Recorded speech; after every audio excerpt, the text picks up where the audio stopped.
Hi guys, I was watching a video earlier. I think it was one of Stephanie's, and I basically saw a correlation to my own life in a way. As, well, someone was kind of exiting my life because, well, stupid reasons. But there you go. It's just some people for you. Some people have, well, some people are so selfish that that's just how they are, but that is the way. Uh, but yeah. So anyway, today I'm going to talk about the temptation and the fall, because that's what the Lord's told me to talk about. Obviously, just because it's, my personal situation. But yeah, it just is what it is. But yeah.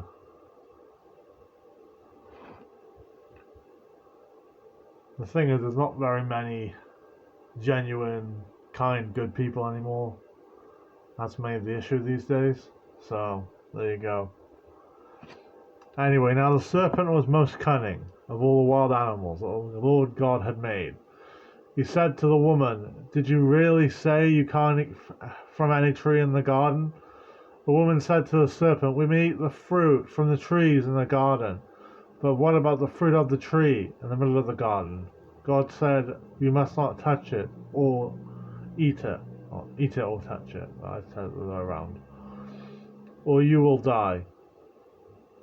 "No, you will certainly not die." The serpent said to the woman, "In fact, God knows that when you eat it, your eyes will be opened, and you will be like God, knowing good and evil." The woman saw that the tree was good for fruit, no, good for food and delightful to look at, and that it was desirable for obtaining wisdom. So she took some of its fruits and ate it. She also gave some to her husband, who was with her, and he ate it. But of course, in this case, where you knew, because that's also part of this. Part of this kind of story is basically someone was cheating and you knew, and it was just turned out to be funny because you really kind of, well, caught them red-handed, which is quite funny.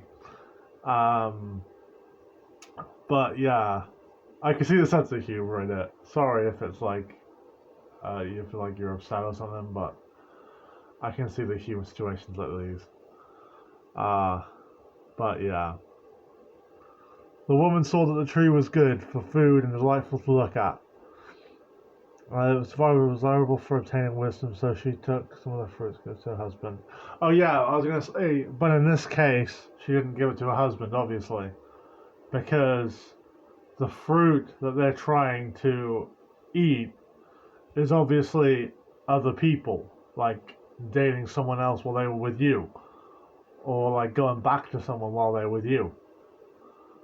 So that's what the apple represents in this case. But yeah, back to that in a minute. And who was with her and he ate it. Then the eyes of both of them were open and they knew they were naked. So obviously in this case it would only be the one who was cheating that would be naked. But obviously only naked to the eyes of God. Because God knows all sins. But yeah. Then the eyes of both of them were naked. No, the eyes of both of them were opened. And they knew they were naked. So they sewed fig leaves together and made coverings for themselves. Sin's consequences.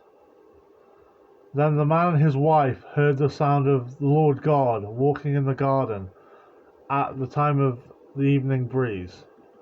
And they hid from the Lord God. Of course, you can hide from the Lord God, but the Lord God's going to find you. You can hide from the Lord God, but the Lord God is going to find you. You can indeed hide from the Lord God, but the Lord God's going to find you. Among the trees of the garden. They hid from the Lord God among the trees of the garden. So the Lord God called out to the man and said to him, "Where are you?" And he said, "I heard you in the garden, and I was afraid because I was naked, so I hid." Then the Lord asked, "Who told you that you were naked? Did you eat from the tree that I commanded you not to eat from?" The man replied, "The woman gave to be with me.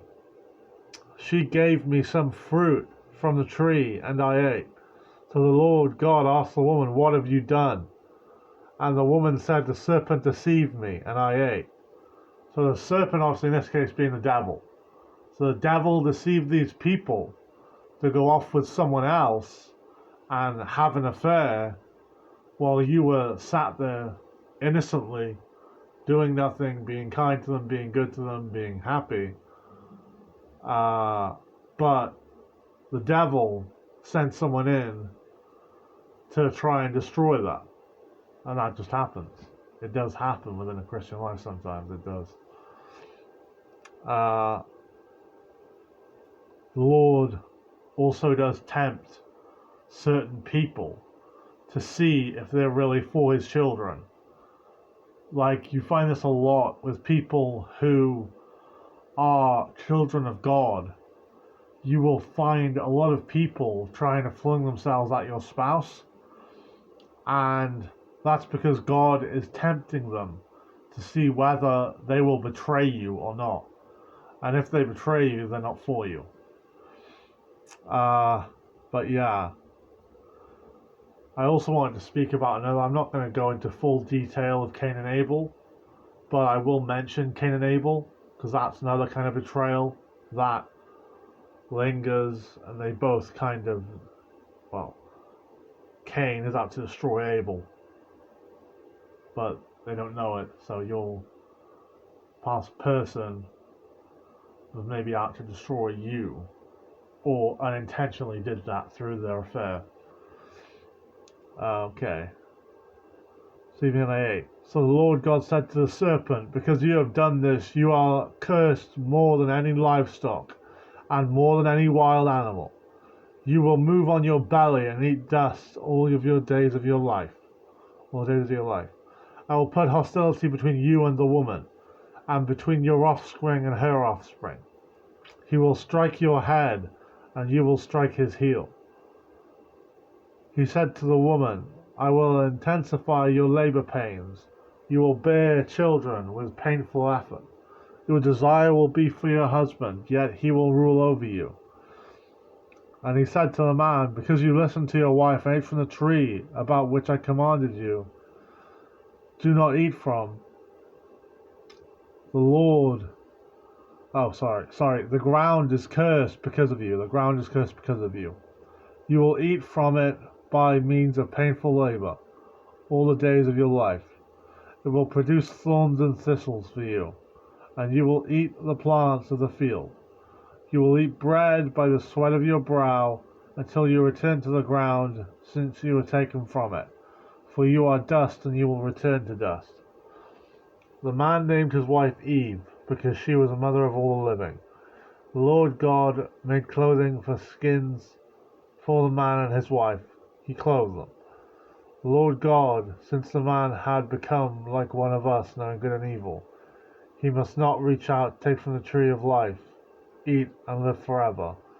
So the Lord God sent him away from the Garden of Eden to work from the ground from which he was taken. He drove the man out and stationed the cerebrum and the flaming, whirling sword east of the Garden of Eden, to the guard away from the tree. So obviously in this scenario, you are the tree of life, I guess, and they are what's being taken away from the tree. So yeah, so that could also be another interpretation of that. Okay then, God bless you guys. Bye.